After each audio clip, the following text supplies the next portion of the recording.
Good afternoon, Hempstead AP Psychology.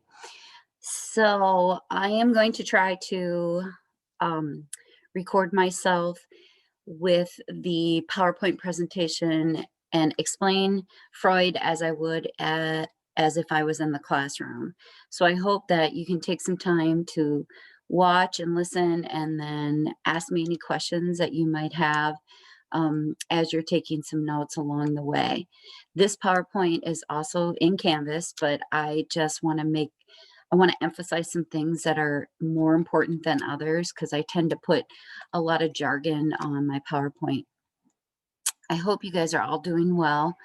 I have graded most of everybody's test, including essays. Um, some good, some not so good. Some of you actually reached out to me and said, "Hey, I know I didn't do the best." I just want to put a little plug in for those of you that are doing a good job. Keep it up. And those of you who are struggling in any aspect, we've got to make appointments to come in and see me so that we can hopefully get you on the right track before this semester gets off too deep.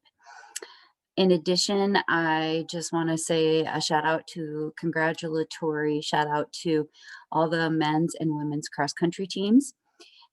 Good luck at state and good luck to our um, volleyball team that is going to be participating tonight, and good luck to our football team that's going to be participating tomorrow.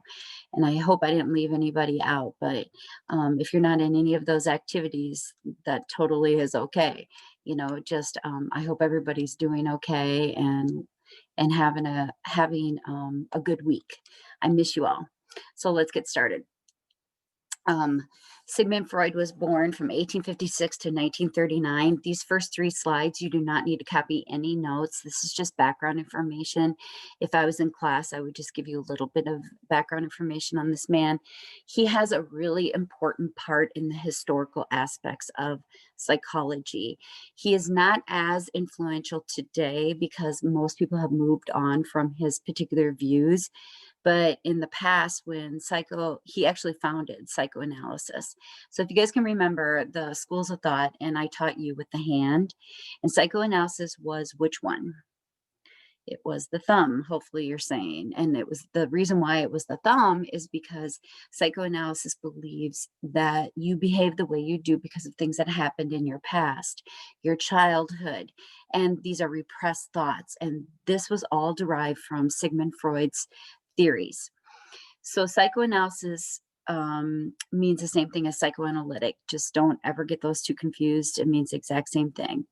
He was a Jewish man that was born in Vienna, Austria. If you look at the dates, 1856 to 1939, he lived during the First World War onto the Second World War.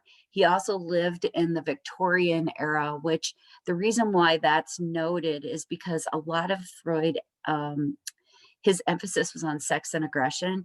And some people theorize that he focused on that so much because he was raised in a culture during the time when nobody ever talked about it. Women wore dresses that went up to their necks all the way to their sleeves to covering their wrist.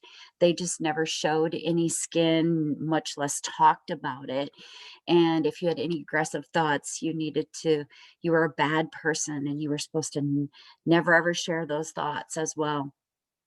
So he was a doctor and he specialized in neurology. He studied himself quite a bit. I'm not sure if that was very scientific or not. Um, but he also specialized in mental disorders and he especially treated women. Those were the bulk of his patients that came in during that time. You also don't need to copy this slide. This is the second slide. What I wrote here is just his major beliefs, and what he believed is in regards to our personality, where does it come from?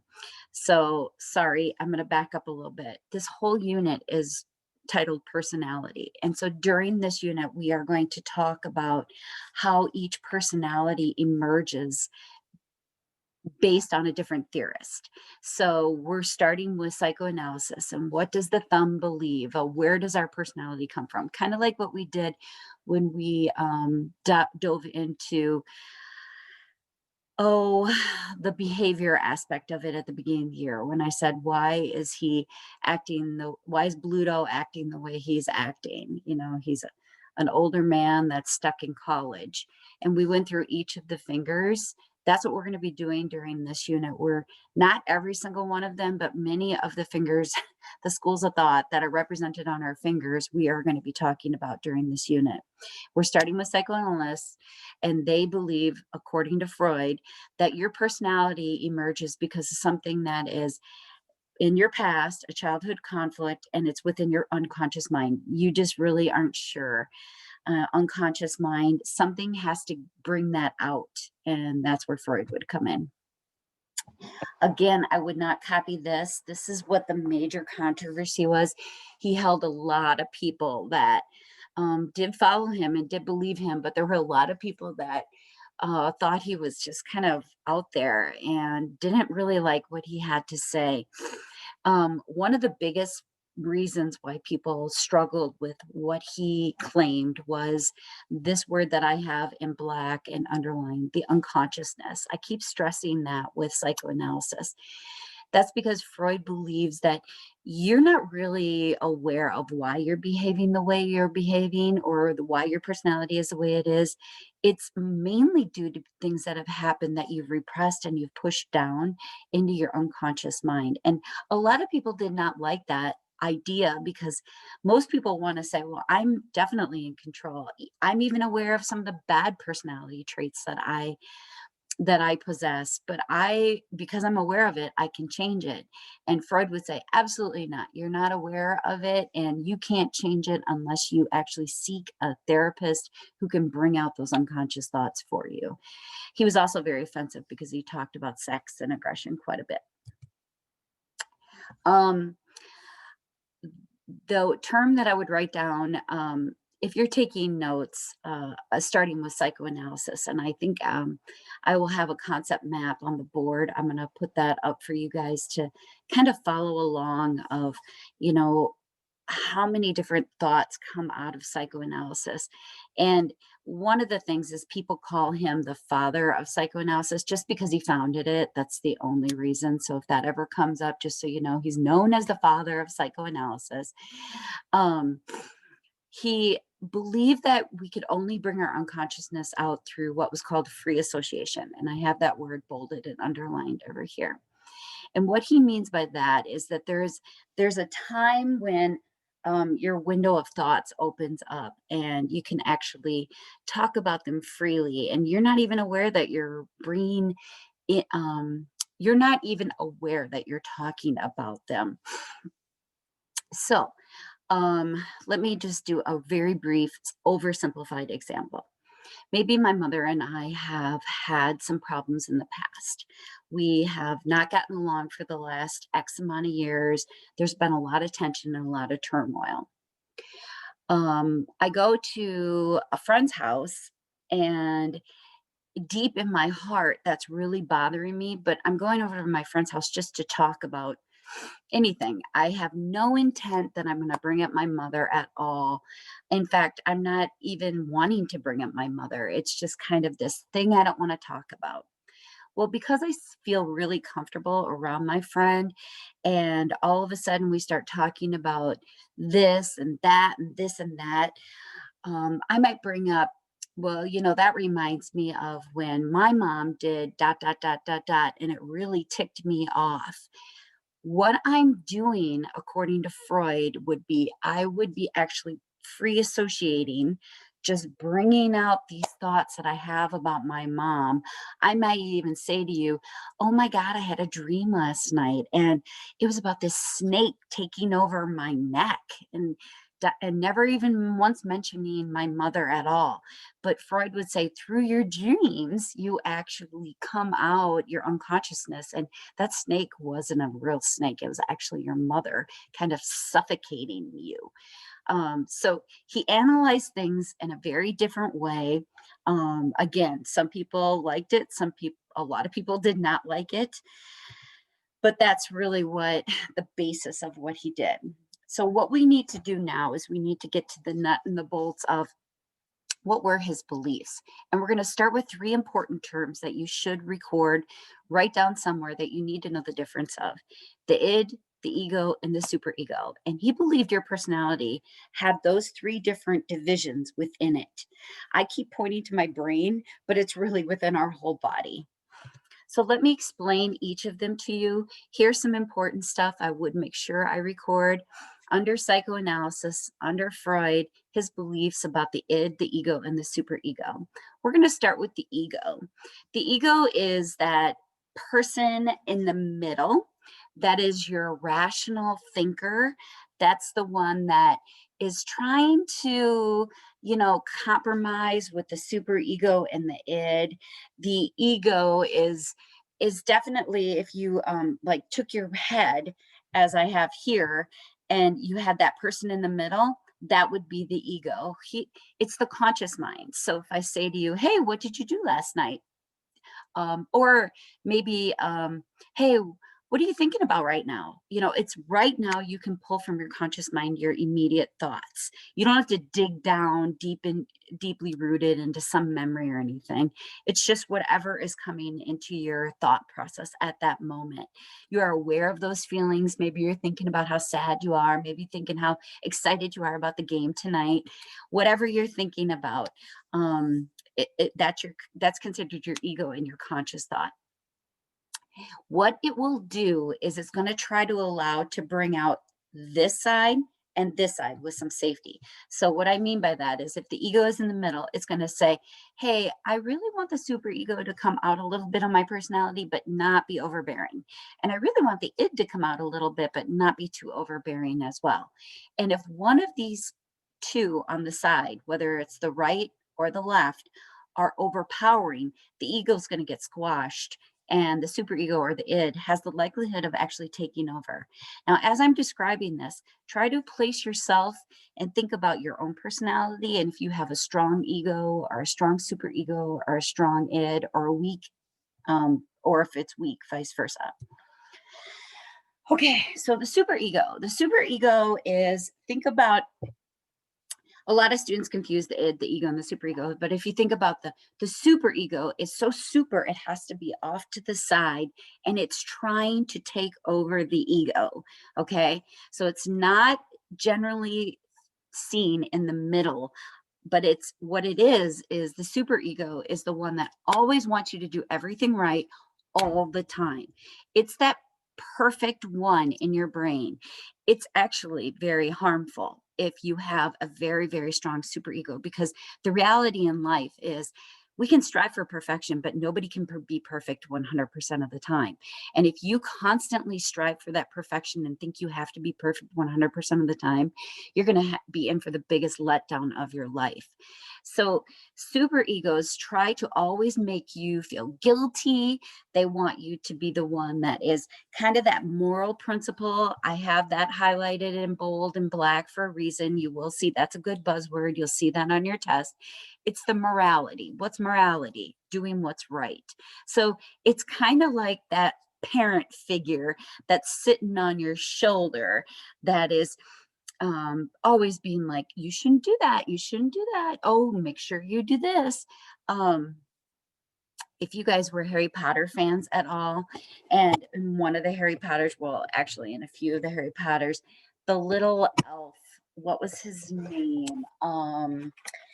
It was called, I, I think it was Dobby. I can't remember, but he was the one that was always trying. He hurt himself when he screwed up all the time. And that was kind of like a good analogy of a superego. Also like Jiminy Cricket, who's always sitting on the side saying, Pinocchio, you shouldn't eat that candy. You shouldn't lie. You shouldn't tell, you shouldn't tell the truth all the time. And it's just hard to always please that superego 100% of the time. So do you personally, just answer this question yourself, do you feel like you are driven by guilt a lot? Do you feel like you always try to be a pleaser all the time and make everybody else happy? If so, you potentially have a very strong superego. That follows up with our lovely id. This is the rock and roller in your brain. This is the little deviant one. This is the one that's like, hey, let's let loose a little bit because you deserve to make mistakes. You deserve to screw up and you deserve to have fun. This is the one that's driven by the sex and the aggression in our life. Um, this is the one that is actually, as it's underlined, the pleasure one. This is the one that always wants you to feel good and do good, not necessarily do good, I guess, but feel good because you're doing yourself good at the moment. This is where it is revealed through your dreams. You know, maybe the example of me, my mother, and having a conflict, and I dreamt of a snake strangling me. Maybe later in the dream, I cut the snake's head off. And what Freud would say is, oh, that's your id talking. You want to actually hurt your mother. You want your mother to be in pain because of all the pain she's ever caused you.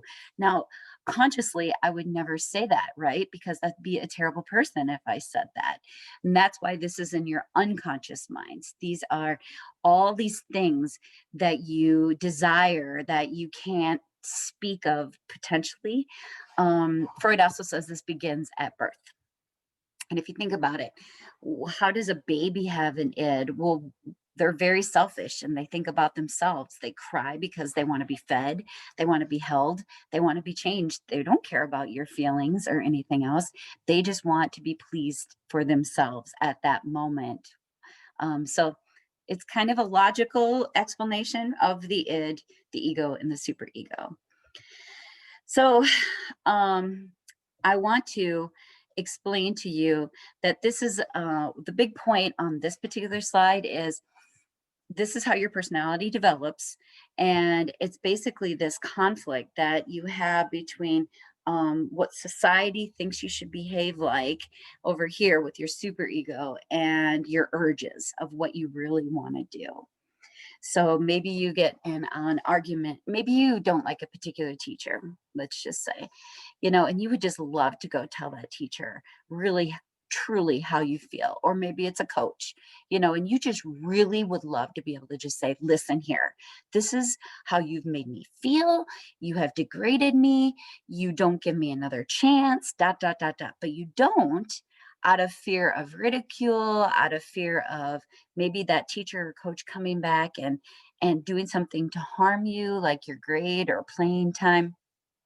And so you have these social restraints that you put on you. Maybe your parents put them on you. Maybe you put them on yourself. But you restrain that natural resistance of trying to truly allow the id to come out. And so it's this battle with your psyche that you're constantly playing.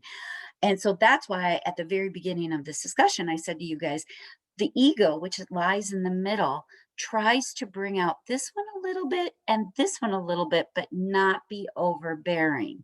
Because if it's overbearing, you're not going to have a balanced psyche. I hope this all makes sense to you.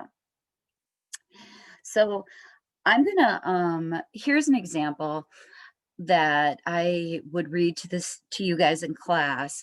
And it's not necessarily a huge sexual or an aggressive example, but you can see how the conflict between the id and the superego and the ego is pretty much a part of our lives a lot. So I'll just read it out loud to you. Imagine lurching across your bed to shut off your alarm clock as it rings obnoxiously. It's 7 a.m. 7 o'clock, and it's time to get up for your history class. However, id, operating according to your pleasure principle, says you need to get some sleep. Just shut it off, right? Okay, so how good that bed's going to feel. It's going to feel so good and cozy, right? Curl up. And then your ego, which is the reality one, says, hey, you really need to get to class because if you don't go to class, you're not going to be able to really do well on that test because you haven't been able to understand much of what that professor has been telling you, right? But then the id constantly is talking to you as the ego is talking to yourself. And it is saying, oh, you'll be fine. You don't need it. you can just read out of the book later. You don't need to go into class. But then your super ego like gets really, really active, and your super ego says, if you don't go to class, your parents are going to find out and they're paying for your college and you are going to be basically a dropout and dot, dot, dot, dot, dot, dot. So it like brings up all of these grandiose stories of like the what ifs. And I would put some money down that all of us, including myself, we live a lot of times in that what if, oh, and we don't really know if it's going to happen. And that's why the ego is considered the reality. It's the here and now. No, you just need to go to class because you don't understand the concepts. It is saying, I want the pleasure. You want to go back to bed. You can learn it later. And the super ego says, you don't go to class, you're going to be a dropout and the biggest failure in the world, right? So you see why we don't want any one of these to overpower us.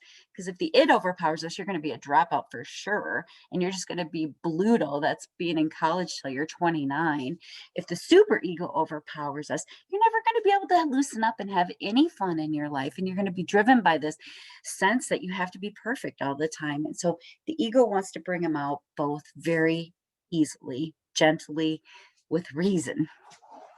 So what would happen is at this point in the class, I would bring 3 of you up, and it's actually kind of very funny. And I would give you a scenario, and each of you, I would say, one of you is going to be my id, one of you is going to be my ego, and one of you is going to be my super ego.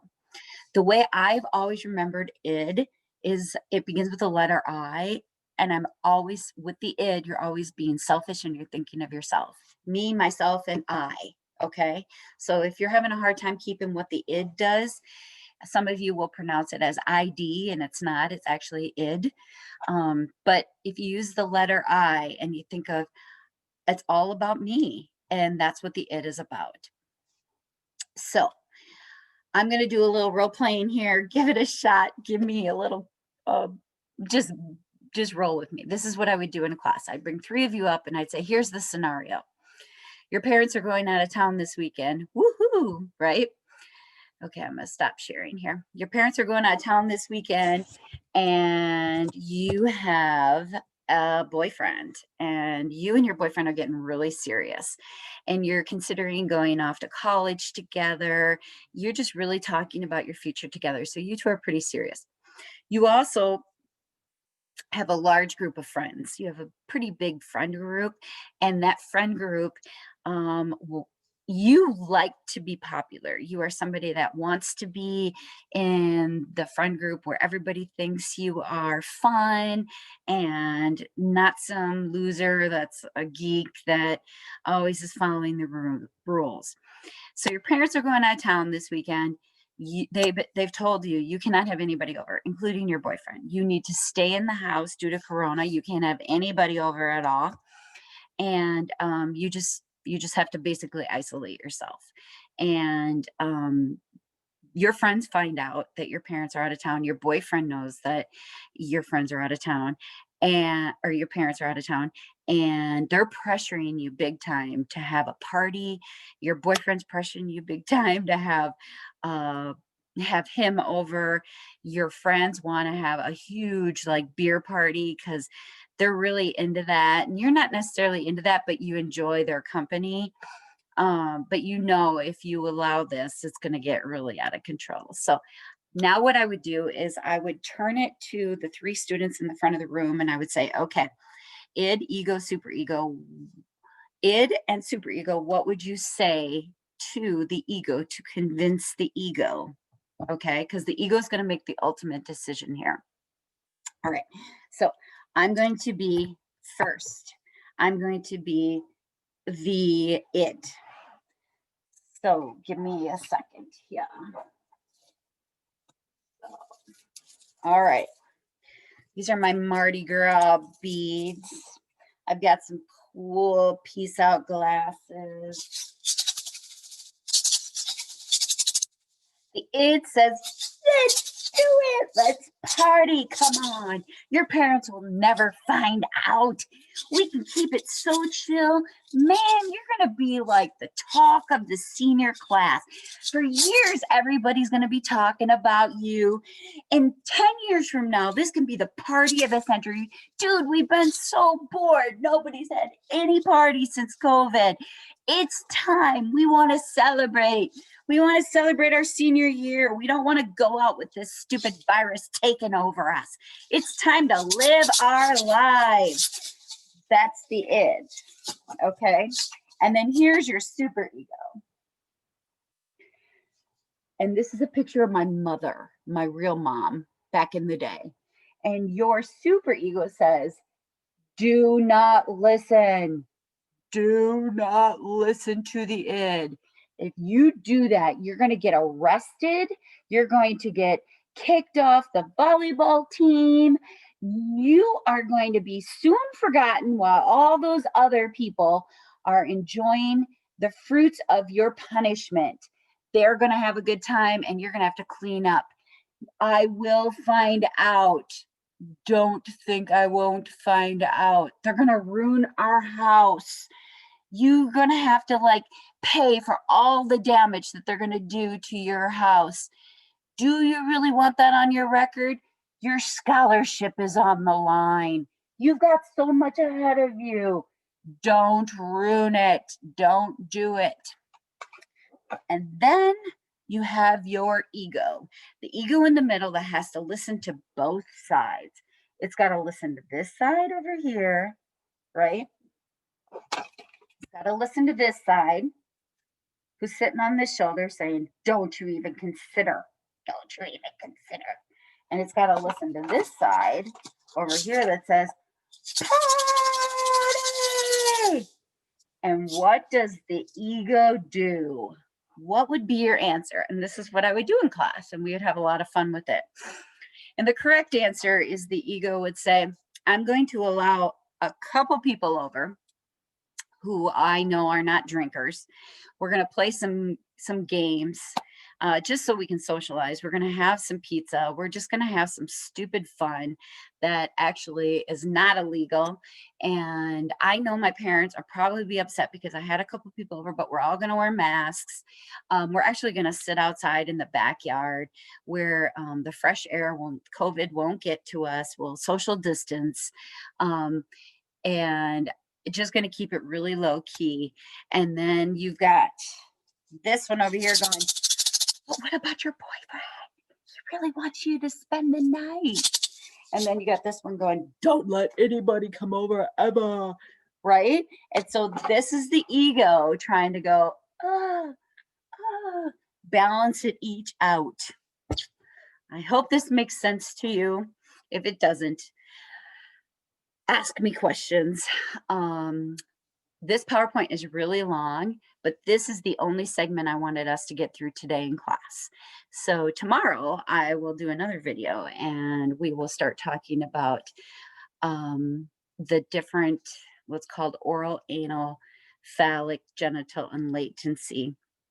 And those are the psychosexual stages, and we'll talk about those tomorrow. In the meantime, have a great day. I miss you all. Take care.